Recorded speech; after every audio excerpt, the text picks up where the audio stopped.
கர்த்தருடைய பரிசுத்த நாமம் மையப்படுவதாக. இந்த வீடியோவை காண்கிற யாவருக்கும் கர்த்தராகிய இயேசு கிறிஸ்துவின் அன்பின் வாழ்த்துக்கள்.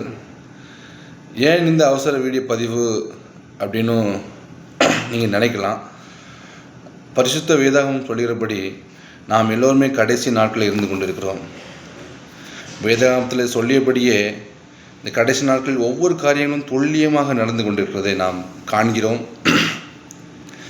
முக்கிய கருப்பொருள் என்னென்னா, கடைசி நாட்களில் கள்ள தீர்க்கதரிசிகளும் கள்ள போதர்களும், அதன் பிறகு நாம் வாழ்கின்ற சமுதாயத்திலே அவரவர்களினுடைய சுயத்திற்காக சுய லாபத்திற்காக எழும்பி ஜனங்களை வஞ்சிக்கிறவர்களாக காணப்படுகிறார்கள். இந்த நாட்களிலும் கூட தயவு செய்து இப்படிப்பட்டவர்களிலிருந்து அகப்படாமல் விலகி மோசம் போகாதபடிக்கு நான் இந்த நாளில் உங்களிடம் நான் வேண்டிக் கொள்கிறேன். எனவே இப்படிப்பட்டிருந்து விடுபடவும் விழிப்படைய வேண்டும் சொல்லி மனம் திரும்பி நித்திய ஜீவனுக்குள்ளாக பிரவேசிக்க நித்தியமாக நாம் நம்முடைய சரீரம் இந்த உலகத்திலே மரணித்தாலும் மண்ணுக்குள் போனாலும் நம்முடைய ஆத்மா ஒரு நித்தியத்துக்கு போக போகிறது. அந்த நித்தியம் நரகத்திற்கா பரலோகத்திற்கா என்பதை தீர்மானிக்கக்கூடிய ஒரு காலகட்டத்திலே நாம் இருக்க அப்படின்னாலே நாம் இன்றைய நாளிலே நமக்கு கரங்களிலே கொடுக்கப்பட்டிருக்கிற இந்த பரிசுத்த வேதாகமத்தை நாம் தெளிந்த புத்தியுடன் ஞானத்துடன் பரிசுத்த ஆவியின் துணையுடன் படிக்க நான் தாழ்மையோடு வேண்டிக் கொள்கிறேன். ஏனென்றால் வேதாகமத்தில் ஒவ்வொரு வார்த்தைகளும் ஆவியாயும் ஜீவனாயும் இருக்கிறது. வேதத்தில் சொல்கிறபடி இவைகளால் உங்களுக்கு நித்திய ஜீவன் உண்டு என்று சொல்லப்பட்டிருக்கிறது. இந்த எழுதப்பட்ட ஒவ்வொரு வார்த்தைகளும் தேவ ஆவியினாலே நமக்கு அருளப்பட்டிருக்கிறது. அல்லேலூயா. இயேசு கிறிஸ்துவினுடைய இரண்டாம் வருகை சீக்கிரமாக இருக்கிறபடினாலே அதற்கு முன்பதாக நாம் எல்லோரும் கரை திரை பிழையற்றவர்களாக நாம் வாழ ஆயத்தப்படுவோம். பிதாவாகிய தேவன் தம்முடைய குமாரனுடைய சாயலுக்கு, அதாவது இயேசு கிறிஸ்துவனுடைய சாயலுக்கு ஒப்பாக நம்மை அனைவரையும் முன் குறித்திருக்கிறார். எனவே அவரை போல மாற பிதாவானவர் விரும்புகிறார்.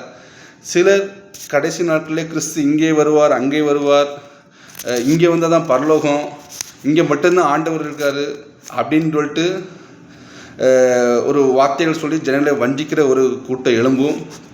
ஓகே, ஸோ அந்த இடங்களில் நம்ம யாரும் நீங்கள் ஒழுங்காக வேதத்தை சத்தியத்தை அறியலைன்னா, வேதத்தை ஒழுங்காக வாசிக்கலைன்னா கண்டிப்பாக நாமும் வஞ்சிக்கப்படுவோம். அதற்கு ஒரு சின்ன ஒரு எச்சரிக்கையாக இந்த வீடியோ பதிவை உங்களுக்கு நான் சொல்கிறேன். கிறிஸ்து தம்முடைய மனவாட்டியாகிய சபையை நேசிக்கிறார். ஆமென். சபைங்கிறது, சர்ச்சுங்கிறது ஒரு கட்டிடமோ ஒரு கோபுரமோ அல்லது ஒரு பில்டிங், ஒரு மற்ற செங்கலாலும் மண்ணால் கட்டப்பட்ட ஒரு இடம் இல்லை.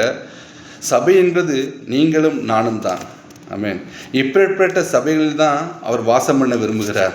மனிதனால் கட்டப்பட்ட கையில் கட்டப்பட்ட எந்த இடத்துல அவர் வாசம் பண்ணுவதில்லை. அவர் வாசம் பண்ணுறது ஒரே இடம், நமக்குள் மாத்திரம் பண்ணு. அப்போ சபை நீங்கள் நானும் இருக்க அப்படின்னாலே அந்த ஐக்கியத்தை விடக்கூடாது. சபையாக சேர்ந்து ஐக்கியத்தில் காணப்பட்டு கர்த்தர்க்கென்று ஊழியம் செய்து அசதியாயிராமல் நாம் எல்லோரும் ஆண்டோட வார்த்தையில் நின்று பலப்பட்டு அன்பினாலும் விசுவாசத்தினாலும் கிரியை செய்து அனைவருக்கு சாட்சியாய் வாழ்ந்து அநேகரை கிறிஸ்துவுக்குள்ளாக கொண்டு வர என்பதே தேவனுடைய விருப்பமாக காணப்படுகிறது. ஆமென். ஸோ இந்த நாட்களில் ஒரு முக்கியமான காரியம் என்னென்னா, நாம் யாருமே வஞ்சிக்கப்படாதபடிக்கு ஒழுங்காக வேதத்தை கற்றுக்கொண்டு அந்த சுவிசேஷத்தின் மகிமையான சுவிசேஷத்தினுடைய வெளிச்சத்தை அறியாத ஜனக்கூட்டத்திற்கு கொண்டு சென்று அவர்களையும் இருளில் இருக்கிற அந்த அந்தகாரத்திலிருந்து, இந்த இருளின் அதிகாரத்திலிருந்து அவர்களை வெளிச்சத்தை கொண்டு வர இந்த கிறிஸ்துவனுடைய மகிமையான சுவிசேஷத்தை அறிவிப்போம்.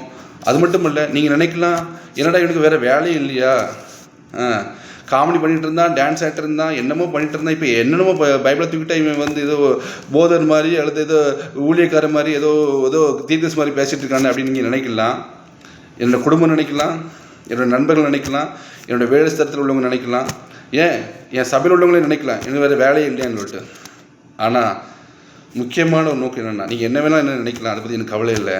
ஆனால் ஆண்டோடைய இந்த மகிமையான சுவிசேஷம், தேவனுடைய சாயலாக இருக்கிற கிறிஸ்துவனுடைய மகிமையான சுவிசேஷம் எல்லா ஜனங்களுக்கும் போய் எல்லாருக்கும் வெளிச்சத்தை கொடுக்கணும். இந்த வெளிச்சத்தின் மூலமாக நாம் நடக்கும் பொழுது கண்டிப்பாக ஆண்டோட வருகை வரும் பொழுது நான் கண்டிப்பாக அவரோடு கூட நாம் நித்தியமாக வாழ இந்த வேதாகம் நமக்கு உதவி செய்கிறது.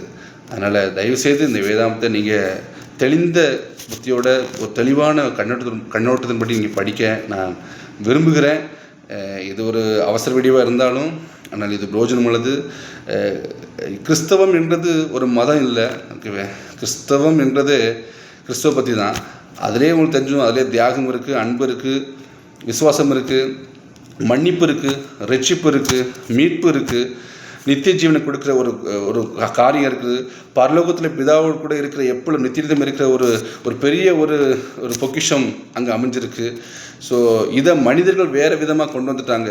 பட் சரியான நோக்கத்தின்படி நம்ம வேதம் பார்த்தோம்னா கிறிஸ்தவம் என்பது கிறிஸ்து என்பது உங்களுக்கு தெளிவாக புரிஞ்சிடும். அதனால் கிறிஸ்துவை அறிவோம், கிறிஸ்துவை மற்றவர்கள் காண்பிப்போம், நாமளும் ஒன்றாக சேர்ந்து அவருடைய வரிகளே செல்ல ஆயத்தப்படுவோம். கர்த்தர் தாமே இங்கே கேட்கிற ஒவ்வொருவரும் ஆசீர்வதிப்பாராக.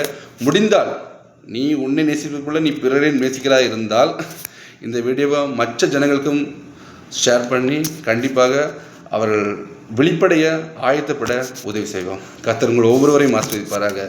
ஆமென். Praise God.